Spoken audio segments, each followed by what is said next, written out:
Hi, I'm Gene Lewis. You know me probably. And I've actually got a really detailed program on something that probably a lot of you are going to find pretty obscure, and hopefully you're not going to fall asleep and crash onto the floor. But this is really interesting because the development of this thing that looks like an upside down motorboat, led the way to a lot of very futuristic thinking in the railroad industry. And so some of the concepts that we have today with public transportation came as a consequence of the guy that was behind this. So let's talk a little bit about that.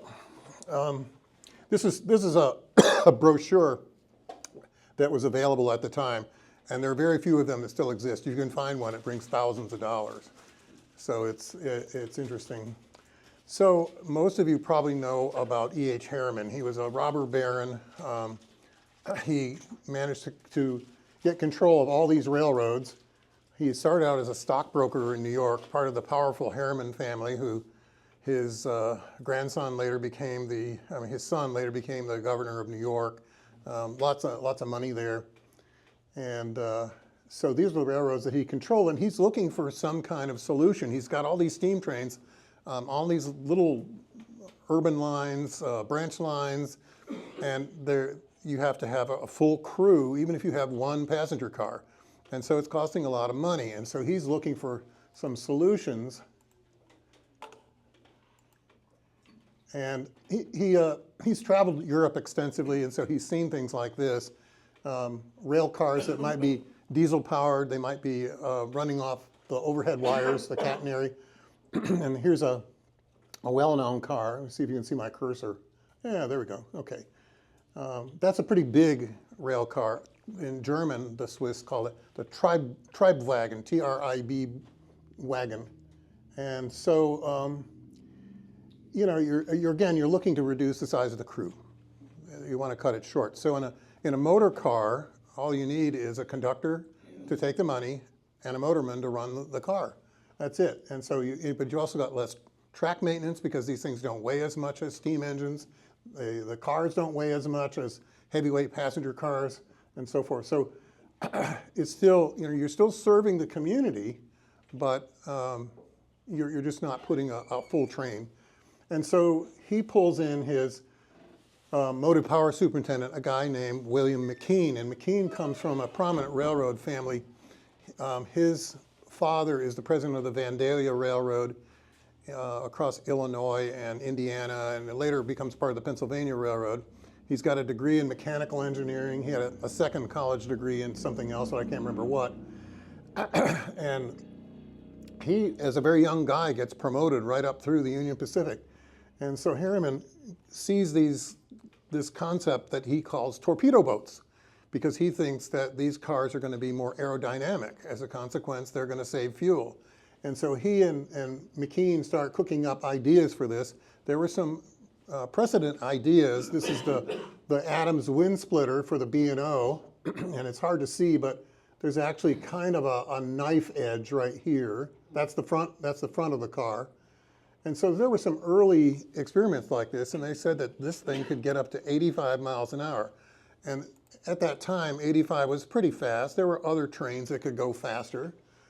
This was an interurban car, again, a knife edge right here, made by Coleman Car. Coleman was a well-known manufacturer of rail cars, motor cars.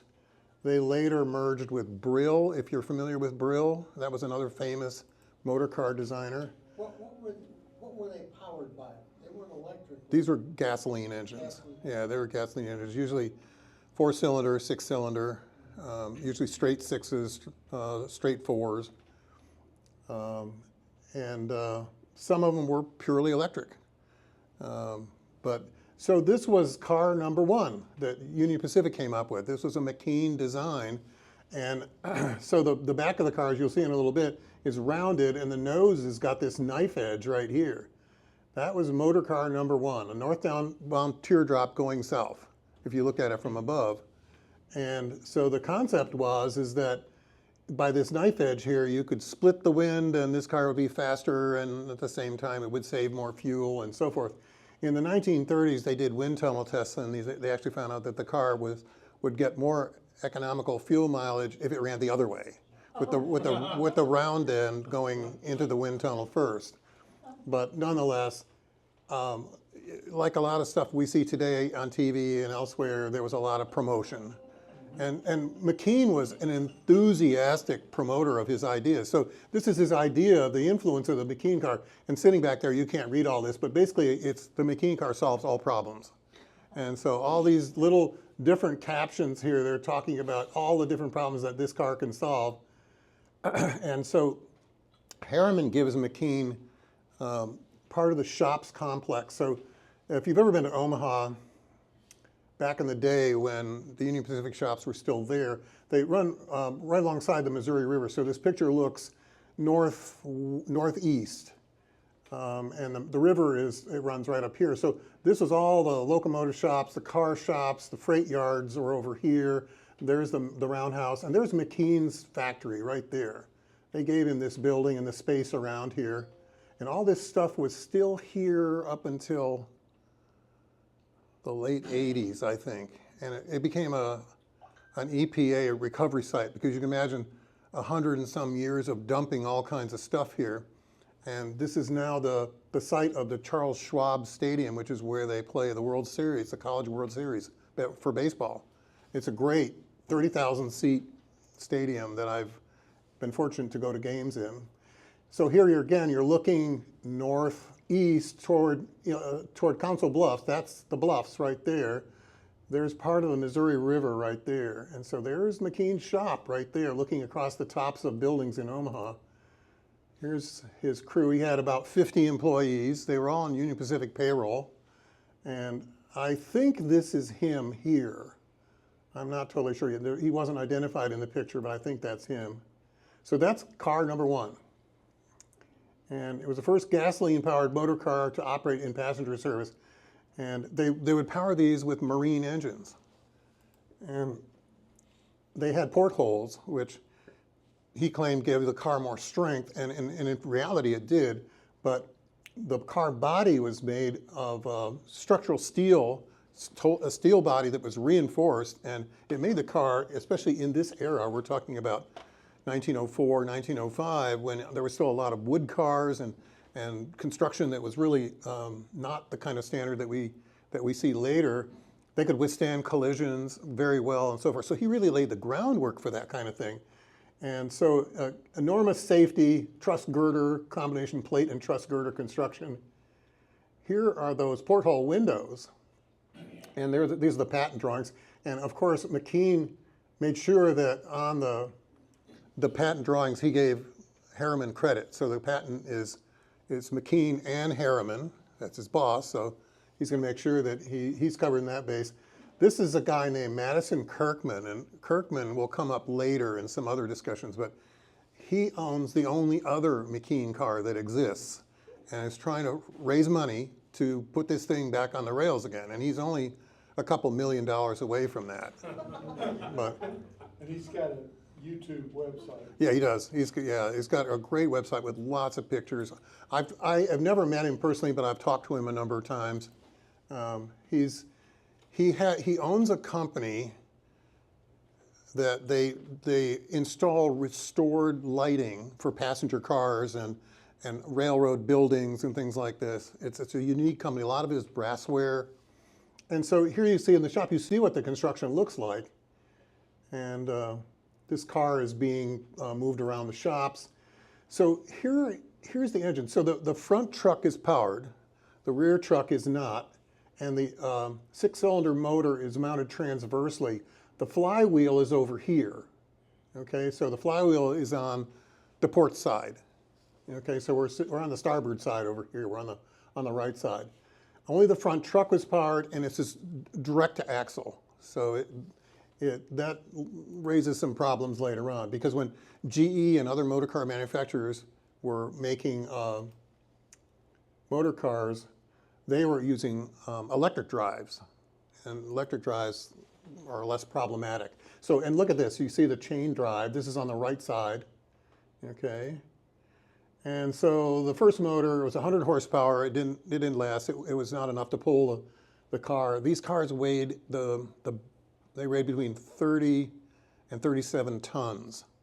Okay, so if you had one of the shorter cars, it was around 30 tons or so. They went to a 200 and then a 300 horsepower motor, and so gradually that helped.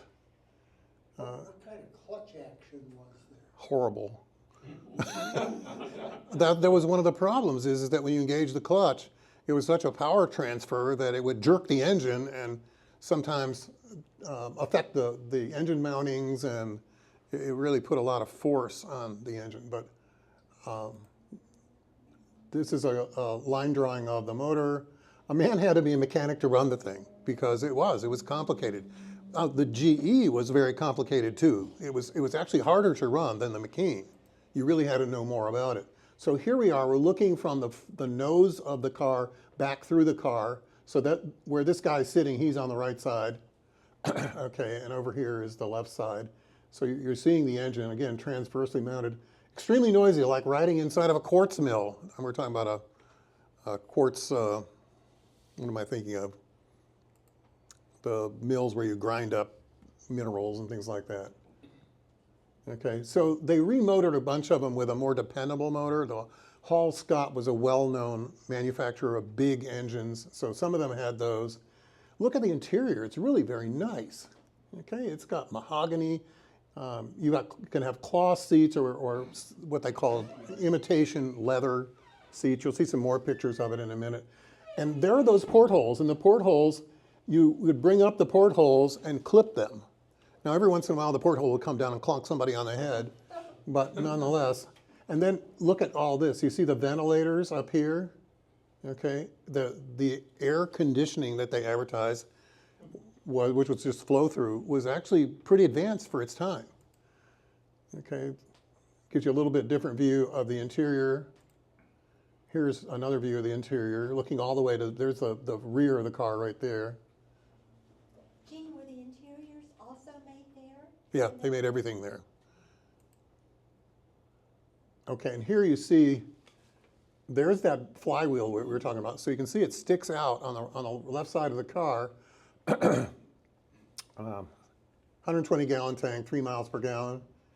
Okay, so there's the pilot right there. Okay. Would that exposed flywheel, would that be an hazard to anybody standing near the car? They didn't have OSHA back then. I can't imagine that there wasn't a housing that they put on it, but you know there isn't. These are those air circulators on the top that we were talking about. This is an interesting car in itself because unlike the porthole cars, you could also order an arched window. And so this was I think this car was from the Ann Arbor Railroad, and they had arched windows. Southern Railway's only McKeen Motor Car also had arched windows, didn't have portholes.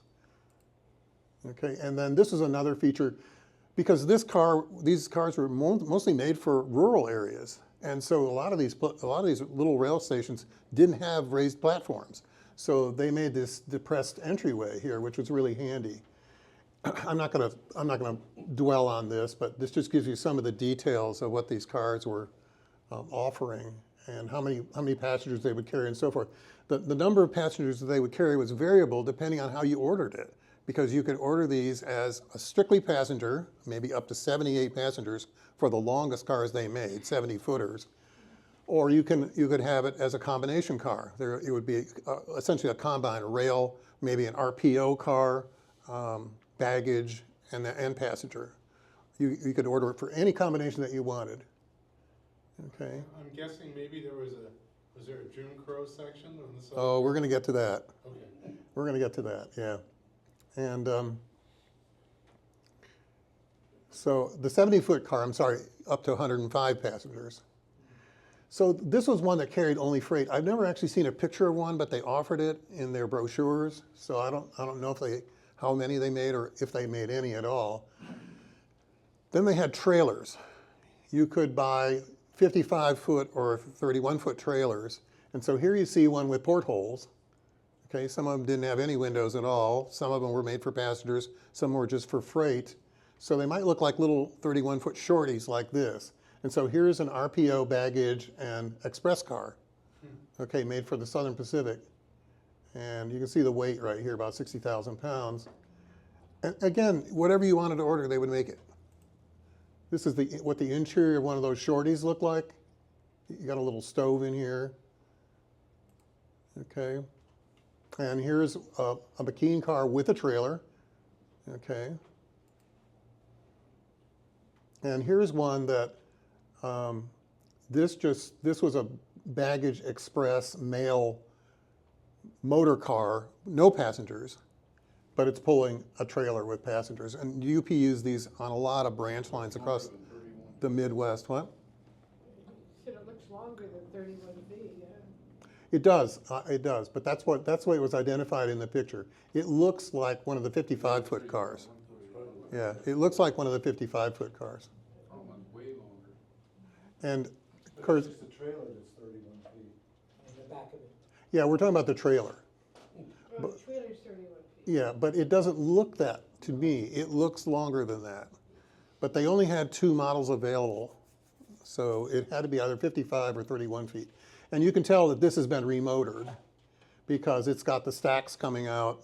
They put a 6-cylinder GE engine in it. That's what Union Pacific did. They eventually converted all of them because the motors were so unreliable.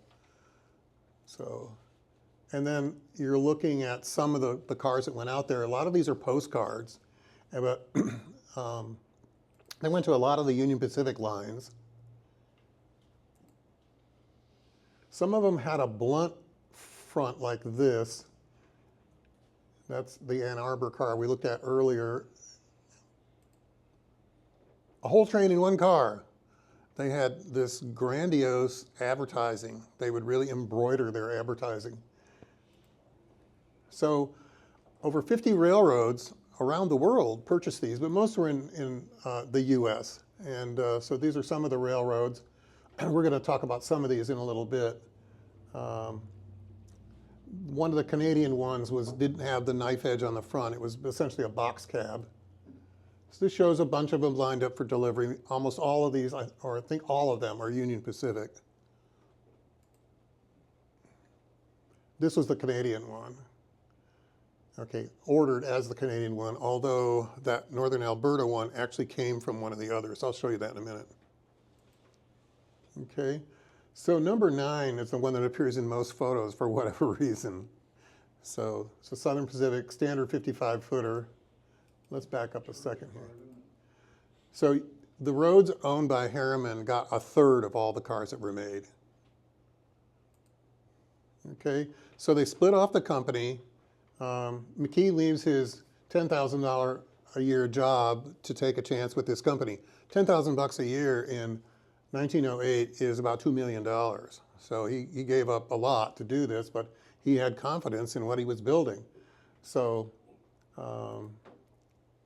and these are some of the testimonials that they got from companies who bought them.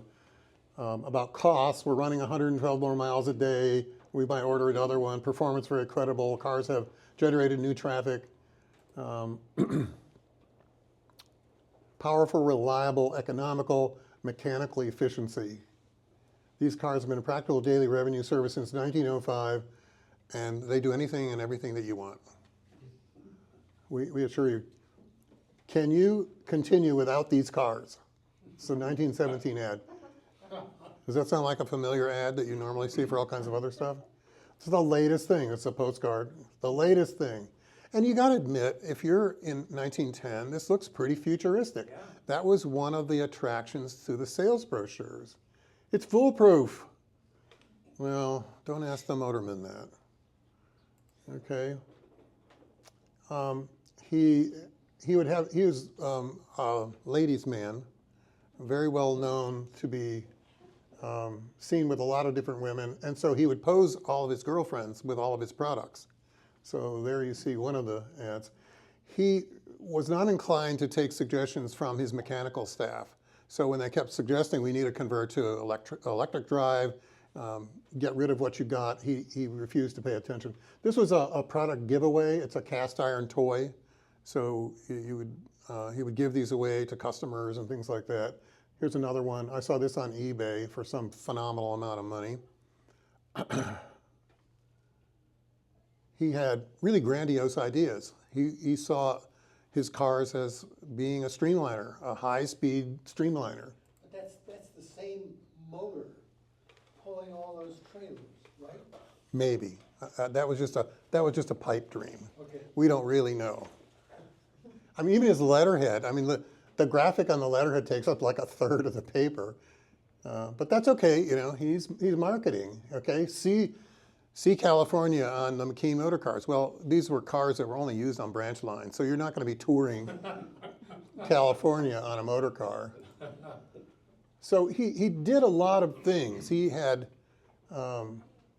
like 200 patents, I think? I can't remember, about 200 patents. He was the first one to conduct an open house of a large manufacturing facility in the United States. Foot-operated treadle to open the doors, superior ventilation system like we talked about. This is a forerunner of modern passenger technology.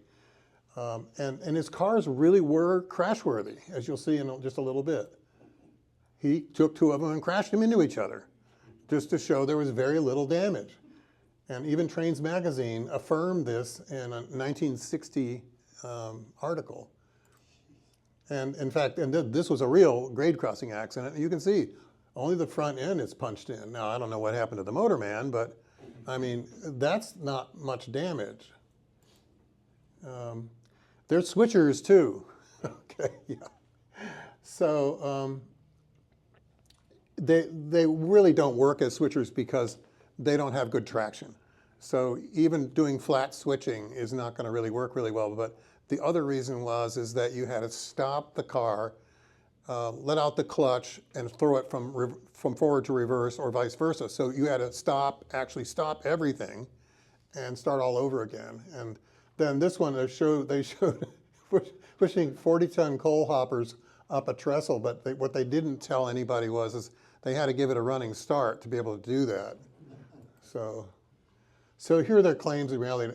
Record of motor car performance showing blah, blah, blah, blah, blah, all this stuff that they're claiming there, but in reality, downtime was frequent. The motor car would break down and they would end up pushing it back to the shops.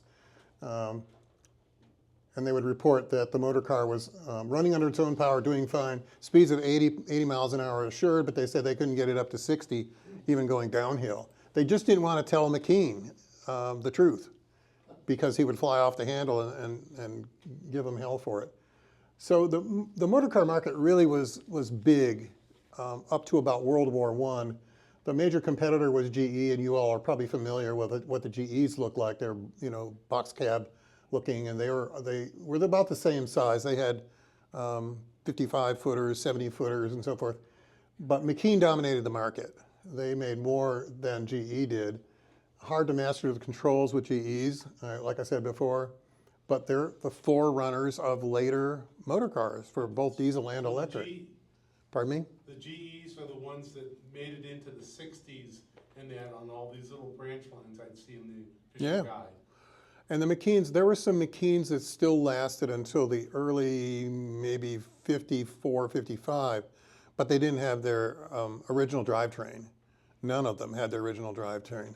The Virginia and Truckee motor car lasted until 1945, and after that they made it into a diner, so sitting by the roadside. So we talked about the clutch, hard to start. If once you got it started, sometimes it would take off and run down the track. And what they would do is, if you used up all your air starting, then they would pull it with mules and jump start it. And there were cases where they would run over the mules. And so running in ice and snow was impossible, had no traction at all. So they would just park them for the winter. But also on icy rails, you couldn't stop them. And so there are more than one story about McKeen cars going into the shed and going right out the back wall. So engineers still like steam. And then there's the reverse streamlining issue where actually it should have been facing in the other direction. Poor traction we talked about. Grades were difficult. You couldn't have anything but a small grade. We talked about starting and stopping. So the first cars, number 1 caught fire and burned. It was rebuilt. Number 2 caught fire and was scrapped. Number 3, lots of problems. It was scrapped. 4 had an acetylene explosion and it was rebuilt. So those headlights were all acetylene headlights, which was very, very volatile. And So they learned to go to electric lighting because they would catch the whole car on fire. Number 7 was the first one with portholes. Number 8 was the first one with a real McKeen motor. There's only one booklet that talks about how to drive one of these, and it's in Australia. And it was interesting. I've got a PDF copy of it, and it says in here, don't ever work with gasoline, with petrol, in the dark with a McKeen car. That's what this circled area says, because you won't live long. This is the heating system, and what they did is end up replacing all the heating systems with wood stoves, because the heating systems didn't work worth a darn. But they served a lot of rural areas, a lot of railroads.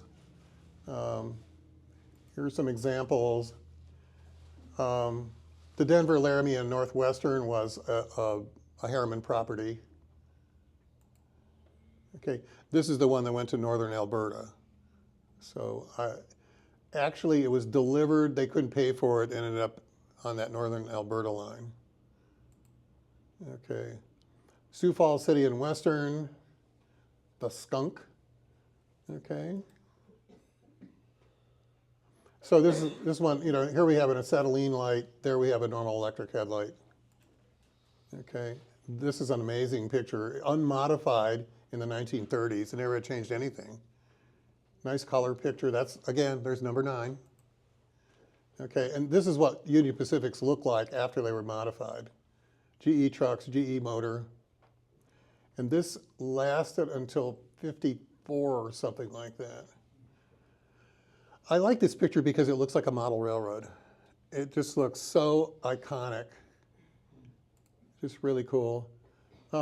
This is interesting. So the Charles City and Western bought one, and it never ran worth a darn. So this is what they did with it. They converted it into a switcher. They used the powered truck, and now they've got a 2-axle switcher. Northern Pacific had one. Pennsylvania Railroad had one. It only lasted 7 years. Had lots of trouble with it. This is the other one that still exists. And we'll talk more about that in a minute. That's what it originally looked like. San Diego, Cuyamaca, and Eastern. And here's another one. This is, I can't read what it is. It's It's North Yakima, Washington.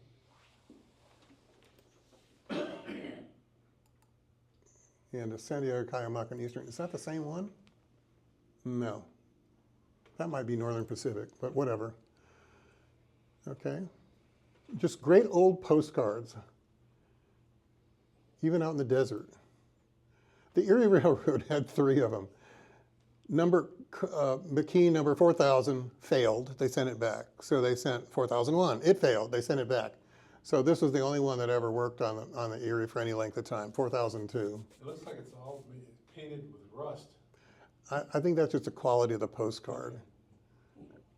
Because In the meantime, was McKeen making money on these things? McKeen himself made a fortune off this. Now, whether Union Pacific was making money or the McKeen Company was making money, I'm not totally sure. In the beginning, they were selling these, a lot of them. I mean, they made 152 of them. So they were making money, but gradually, you'll hear what happens finally. Rock Island had 5 of them. Southern Pacific, like we said, they had most of them. This is, Santa Fe had one. Okay, it was a 55-footer. And this is the Virginia and Truckee one. They bought only one. So probably a number of you know about the Virginia and Truckee, a very historic line in the western part of Nevada. And they had a real use for motor cars, so they used it extensively. And this was the original price, $22,000. That's what they cost. Here's a color photo of this that I found on eBay. And there it is down by the Reno Southern Pacific station. And it becomes a diner, finally. It was the Super Chief Diner, then it became Denny's Diner. And there's a picture inside of Denny's Diner. And those are slot machines over there in the corner. And the Lakeside and Marblehead one, that's the one I said looked like a model railroad. This is what became of theirs, and then it finally caught fire. So there's this guy named Al Bernhard who's got a plumbing business. And this is a Nevada Copper Belt motor car. Nevada Copperbelt was south of Reno, in that area there. This is a Hall Scott motor car, very, very rare. And that's Al's Plumbing Supply in Carson City. It's not very far from the state capitol. And there's the Hall Scott motor car. You can see the end of the V&T car right there. He put them on either side of his office building, and that was his plumbing supply business. And here's another view. This is the front of the business. You're looking at the side of the building with a V&T car. There it is again. Okay, and you walked in. You walked into the place, and there was the central area where the main office was, and then the offices on the sides. And so in 1996, I walked in here, and I was just kind of doing one of these. And the lady at the desk said, "Oh, you're here for the train cars, aren't you?" And it was just amazing to see this. And interestingly, later that year, Bernhard donated both those cars to the Nevada State Railroad Museum, and here they are being transported. And you can see what kind of shape they're in. They're just shells. And here's the Hall Scott car, and here they are in early 2004, underway to rehab them. Now, I don't have pictures of the Hall Scott car being rehabbed, but they saved it also. Look at this. I mean, that's all mahogany. There are the brackets for the windows that we talked about. There's the ventilators. Now, you can imagine they had to remake a lot of this stuff. This is a joke. Somebody put that in there because this brake wheel looked like a ship's wheel. They replaced the headlight with an electric light, but it looks like an acetylene light. And they got a Caterpillar diesel with no flywheel sticking out the side. I'm not sure. I've looked at this, and I think that must be a dummy. But here it is, restored, and it just looks gorgeous, and they make trips. They give rides in this up to Virginia City, I think, which is a distance of, it probably takes an hour and a half to get up there. So there's the rear, and there's another view of the interior. And they used the Chicago Great Western 1000. They used parts from it to help restore the V&T 22. This is the one that Madison Kirkman is trying to restore. He found it in the freight yard in Anchorage, Alaska. And the way it got there was, after it was done in San Diego, the Army got it, and they used it during World War II up there, and then they converted it into a trailer car. They would transport troops in it. And so it's got, obviously, doors on the ends. And it doesn't look much different today than this that I've seen. But it was just a wreck. It was a shell with all kinds of trash in it and so forth. There were fundraising efforts to try and raise money for this. Somebody made this little thing here, and they sold these. There are 2 trailers that still exist, and he's got both of them. Okay, there's one, there's the other.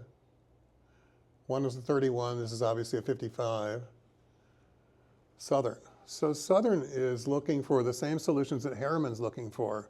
And so they start looking around, and they rent a GE EMC motor car. And they're so impressed with it, somehow they come into contact with the McKeen people, and they order a McKeen. It takes almost a year to deliver it.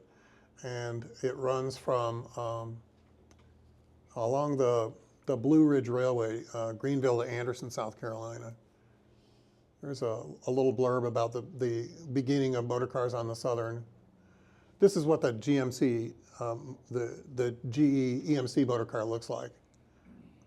I don't have a picture other than that awful looking news article about it, except for another one. So anybody here know Marvin Black? He used to be the dispatcher in Greensboro for years and years and years, and he was a prolific collector of railroad memorabilia, especially to do with the Southern.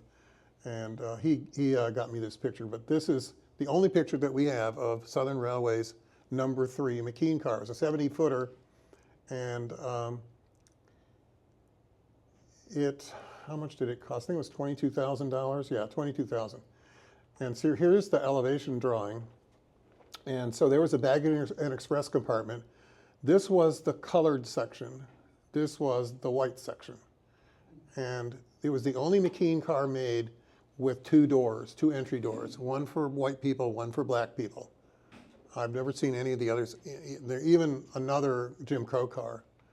And the interesting thing is that, we don't appreciate how segregation worked now that it's years after all those laws were passed, but they actually deprived themselves of revenue to enforce segregation. So this business here with all the extra doors and all, they could have had extra seats. So it was a money-losing proposition for the railroad. And the passengers loved the car, but it just wouldn't run. It failed. They put it in the shop, brought it back out, put it in the shop, it brought it back out. It was rebuilt and or serviced at Spencer at least 3 times that I know of. And so finally, they sell it to this line up in Tennessee, the Tennessee, Kentucky, and Northern, and we lose track of it. We don't know what happens. We assume it was scrapped. And there's the bill of sale. Sold for $10,000. Well, so this is that EMC car that they had. This is not that one, but it's one like it. There is the actual EMC car. And so this article says that EMC car made it 39,000 miles before they retired it.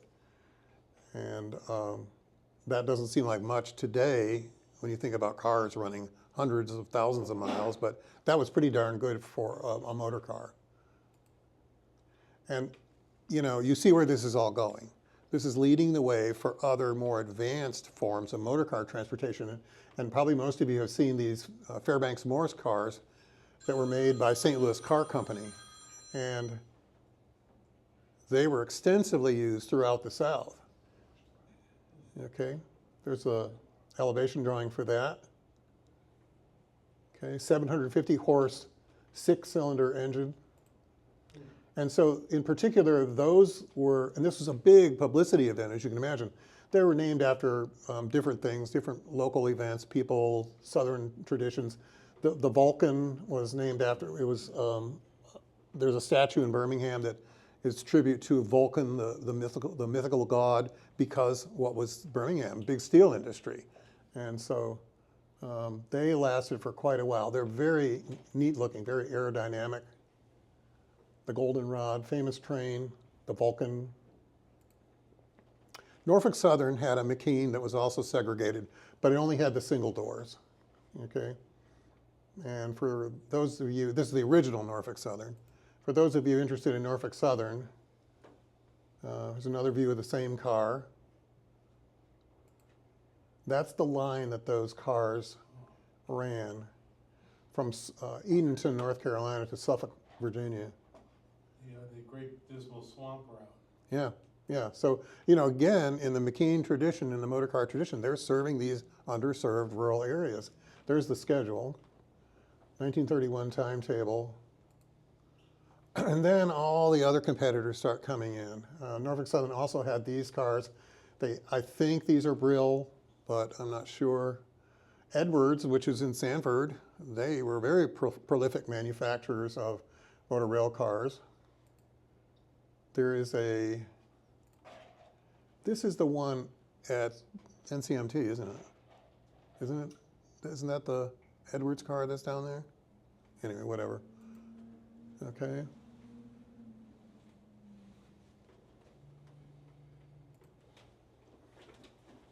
I love this.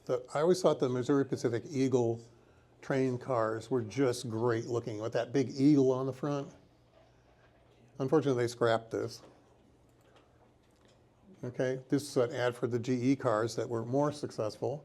And then we've got Mack rail buses. They were used in a lot of places where there wasn't, big transportation needed. This just is a little, it talks about some of the cars that were made, what models were made, what their performance was like. We won't spend a lot of time on that. And then they, obviously made a lot of homemade stuff. And I do have an entire presentation about weird stuff on the railroad. That's a lot of these doodlebug kinds of things, homemade stuff that's pretty interesting if you ever are interested.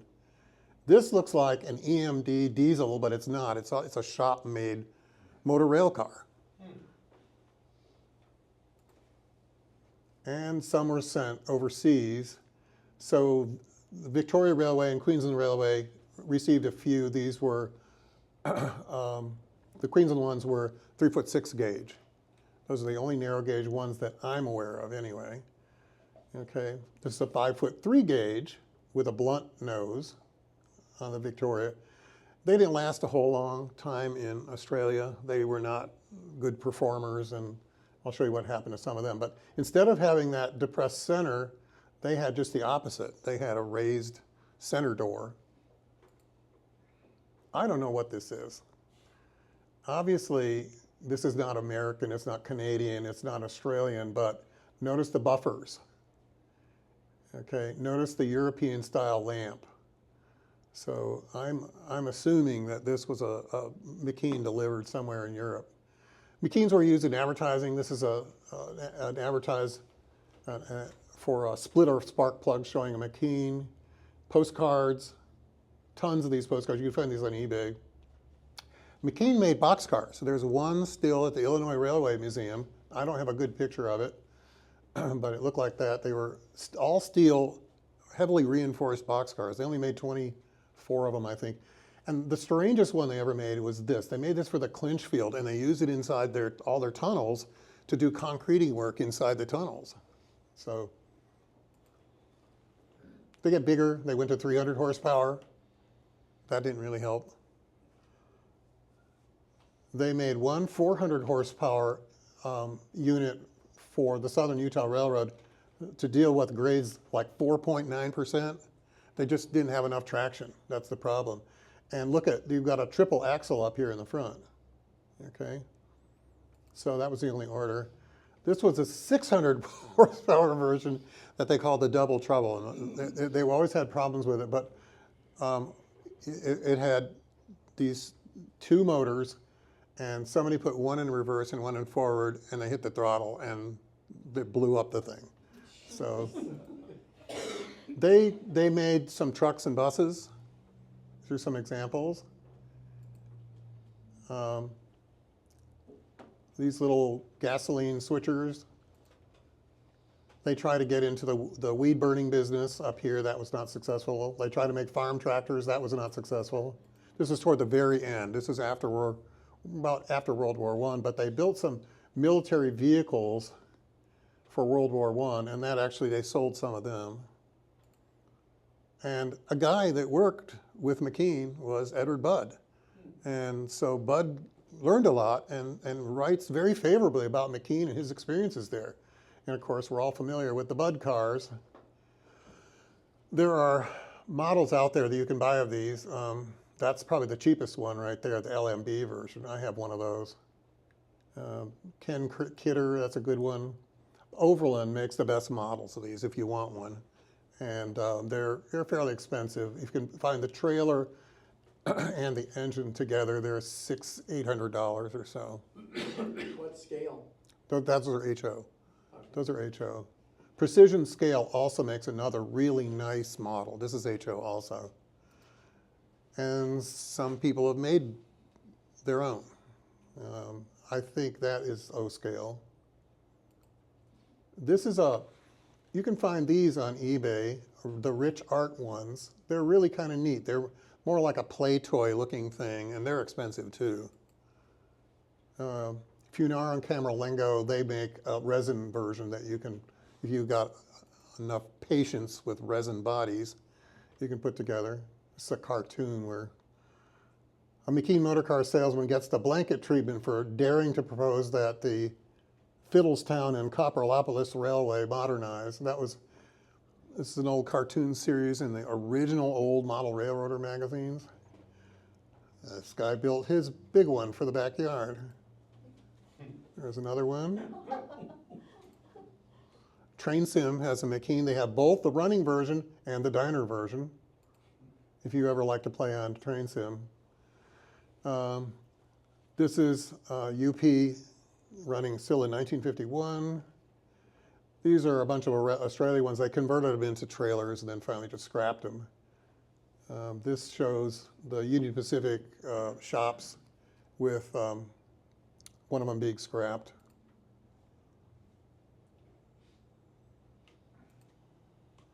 In the end, everything just declined, and McKeen sold out at a decent profit, moved to California, and was a gazillionaire, and died at age 77 in 1946.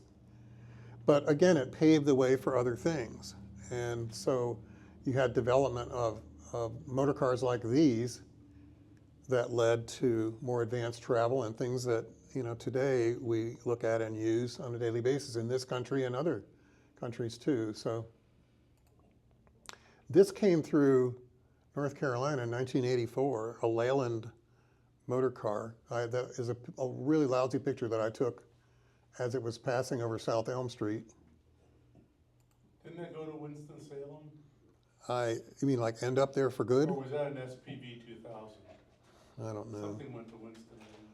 I don't know.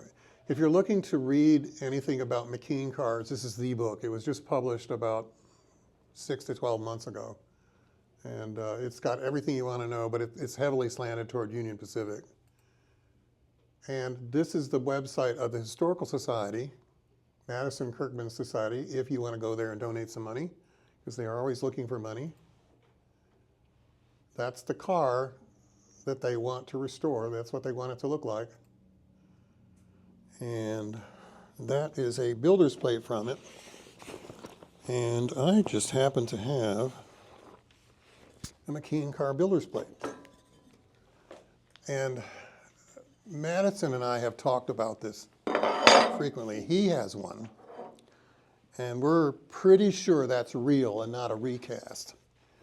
And for one thing, he and I are unsure that there's ever been a recast of the builder's plate, but that's exactly the right size. And that's just what it looks like. And when you walk up to the real V&T McKeen and put that right next to the builder's plate, which is on the left-hand side, the entry door for the crew, it's the same size, looks like it, everything looks like it. But if somebody walked in the room and says, that's a fake and I'll show you why, I might accept that. But as you can imagine, that is worth some money if it's for real. But it's interesting to look at it.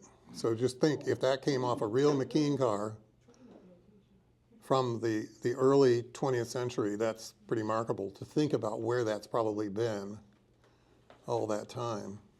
Not very far. Pardon me? Not very far, because they didn't last very long. They didn't go very far. Right. So anyway, more than you wanted to know about motor cars and McKeen cars. I got into this because I really think motor cars are cool. And then I started looking at this one and that one and so forth. So the $22,000 that would have been paid, 120 years ago for that.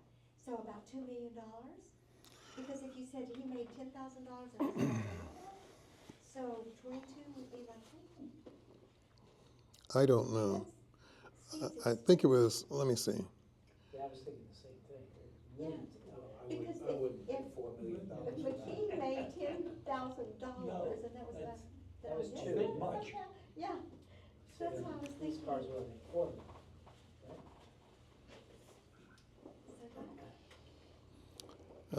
I always look this stuff up and I didn't. I think I looked it up once before, but what did we say? 1910?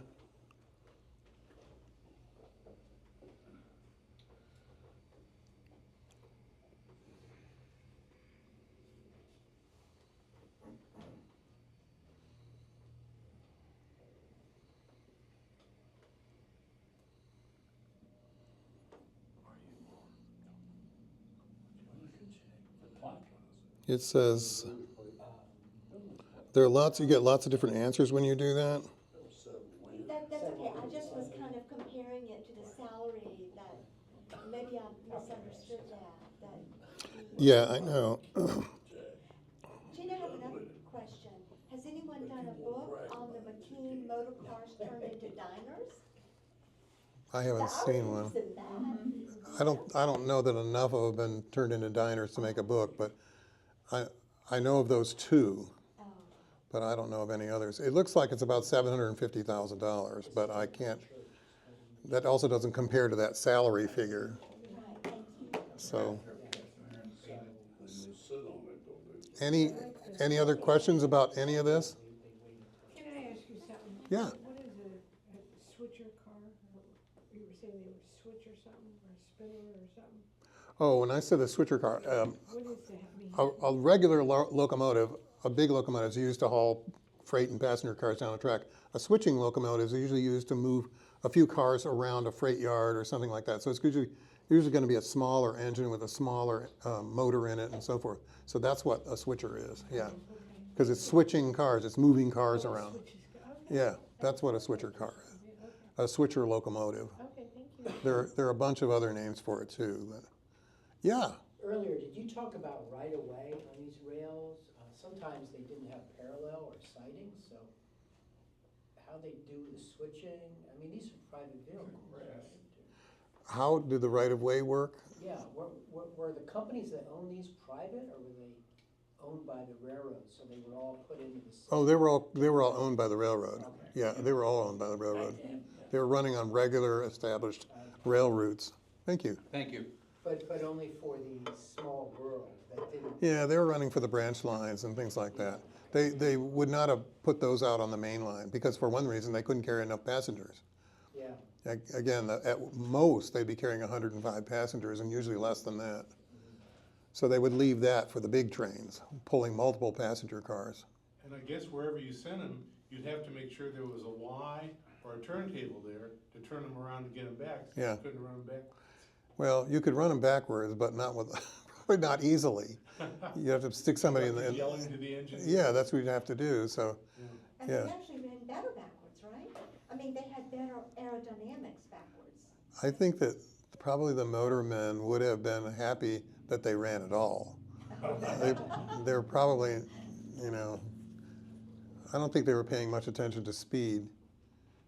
You know, some of these motor cars could get up to some pretty good speeds. I don't know what the top speed of that is.